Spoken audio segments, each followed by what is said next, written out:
Yes. All the way to the back? Okay, awesome. I am so happy to be here with you today. Thank you for having me. I'm going to share my story with you and some things that I've learned along the way in my life.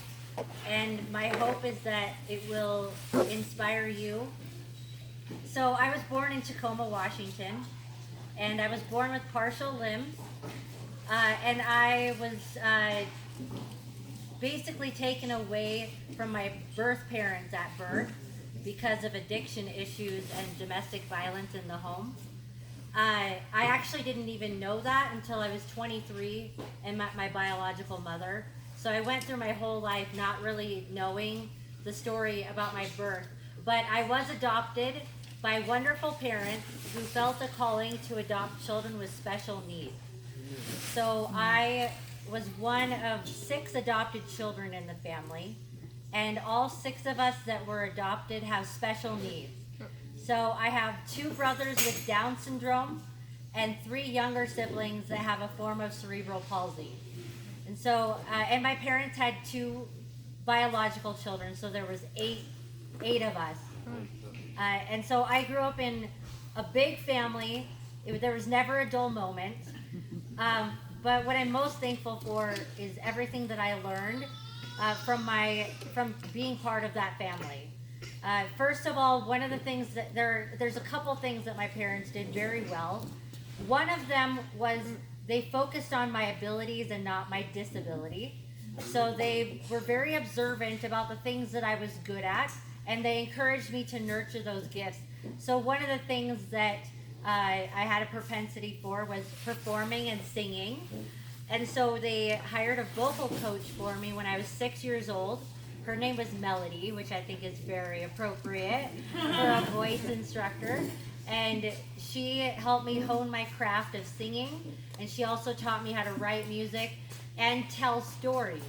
And so every time I would learn a song, she would have me tell the story behind the song, which gave me a strength in storytelling, which obviously I'm using right now in this moment.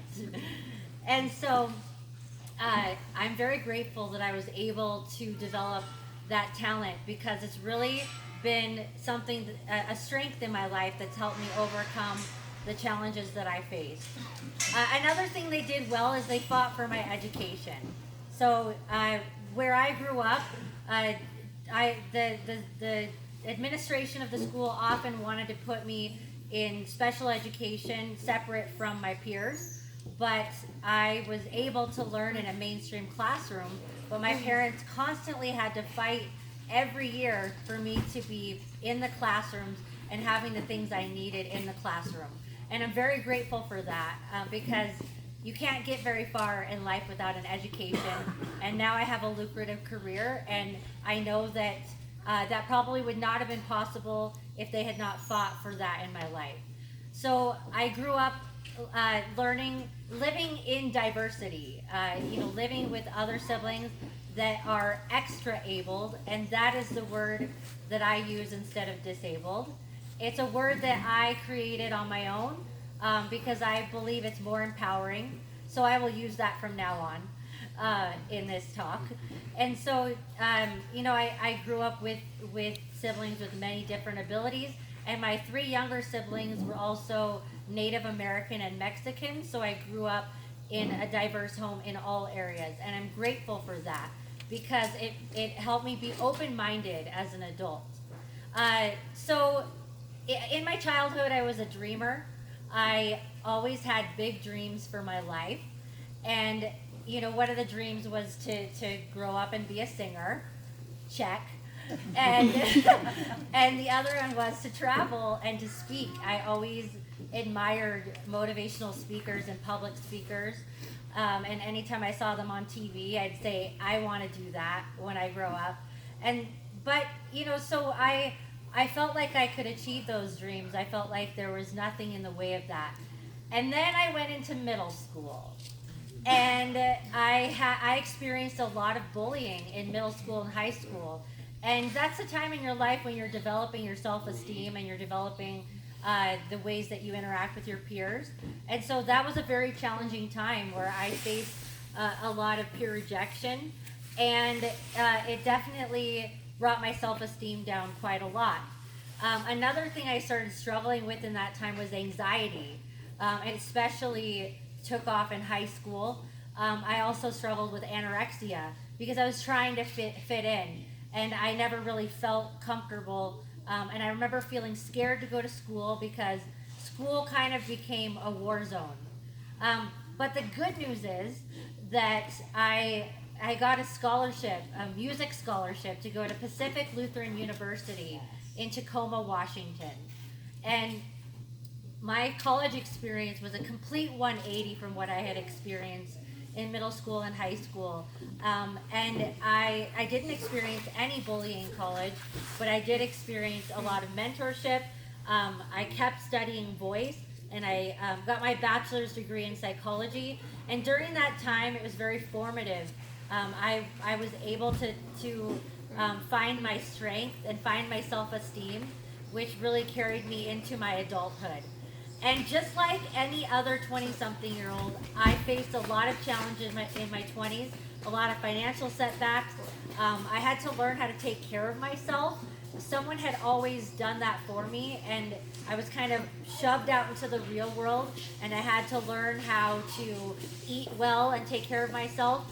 And all of that, I kind of had a wake-up call because I ended up in the hospital a couple times with life-threatening issues due to malnutrition, which actually was kind of kickback from when I was anorexic.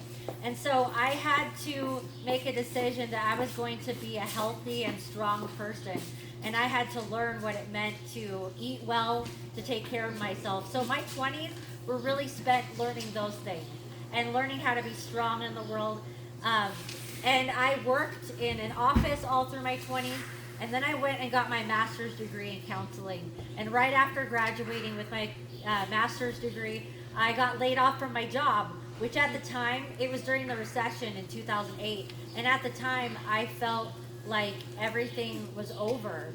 And I didn't know what to do because I was having a very hard time finding employment. And somebody suggested that I should start my own business and be an entrepreneur. And that sounded terrifying to me, but I decided to do it.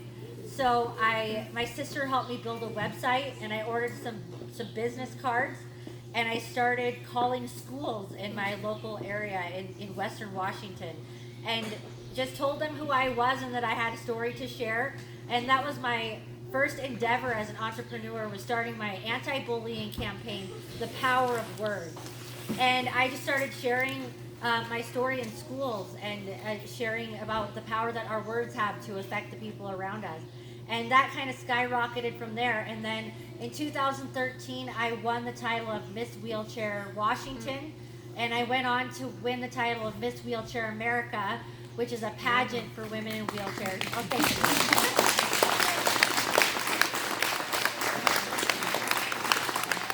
And that was, to this date, the single most empowering experience of my life. It really allowed me to grow my self-esteem even more. And you know, when you're given a crown and told you're beautiful and they go out and share your story, it does something to your inside, and it says you have worth and your story needs to be heard. And so I started traveling the United States, and I had never been an avid traveler, so I was literally shoved into that. Which resurfaced all the anxiety that I had spent a lot of psychotherapy overcoming in my 20s. But it was a year that I call a year of both tears and smiles, because I shed a lot of tears that year. Some of them were happy and some of them were hard. And I had to face a lot of fears. I had to travel by myself and really kind of take leaps of faith that I was going to be okay traveling all over the U.S. all by myself. But I was hosted in every city that I went to. And that gave me the opportunity to start sharing my story all over the country. But my favorite thing that I got to do that year was I was able to be sponsored to participate in adaptive sports. And I had never heard of adaptive sports before becoming Miss Wheelchair America. And so it was such an empowering experience. because in that year I skied down a mountainside, I surfed on the ocean, I kayaked and sailed, I started adaptive horseback riding, like what you guys are doing, and all of these experiences were so empowering because I was terrified each time, like petrified, but yet every time I would go out and do it, I would get more and more bold and more fearless. And I started to really realize I can be an athlete. And so after I gave up my crown in 2000, at the end of 2014, I continued to do adaptive sports. And I started to learn that I'm actually an athlete. And I had never called myself that before. And so in 2015, in the beginning of 2015, I moved to Miami, Florida. And there my adaptive sports career took off. And I was able to participate in adaptive sports all over the state of Florida, including adaptive horseback riding. And I built a brand on it. In fact, I started a nonprofit called Making Dreams Come True. And because I know the power of adaptive sports, we now fund people who live in rural areas or other countries where they do not have adaptive programs, and we fund them to come and experience adaptive programs. And so I'm paying it forward because I know how empowering it is to participate.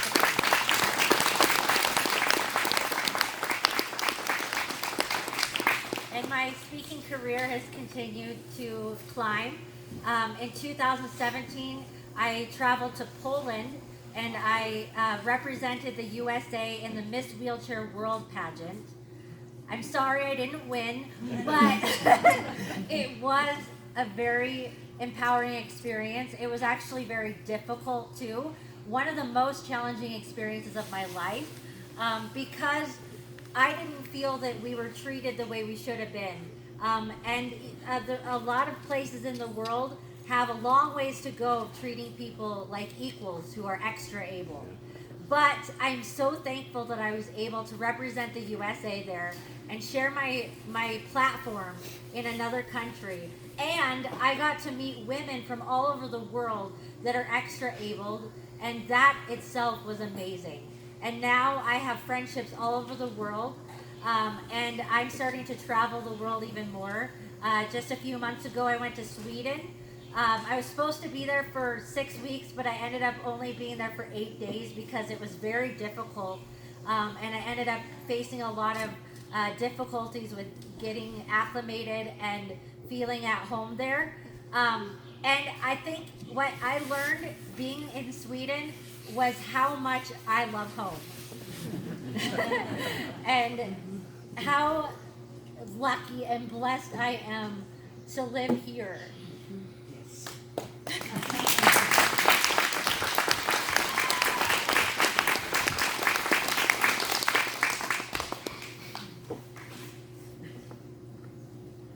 And in every experience of my life, I've learned something. And I didn't expect to get emotional right now. But we are very blessed, you know, and I was so happy to watch all of you today riding your horses, and you know, being part of something like this is so empowering. And you are all learning so much about yourself in what you're experiencing as you're riding horses. And I know that you're going to take what you're learning on into the rest of your life. And you know, it's challenging to build confidence when you're extra abled, but keep building that confidence. And that is what this program does, is it builds your confidence. It shows you that you're unlimited. It takes you outside of your daily routine and shows you that you can get away from your wheelchair. You can get away from whatever it is that you use to adapt in the world, and you can be unlimited. And I hope that you take everything that you learned through that program and that you carry it out in your life, and you keep showing the world that you're powerful and unlimited, because they need to hear your story and they need to see who you are. So thank you so much for having me here today.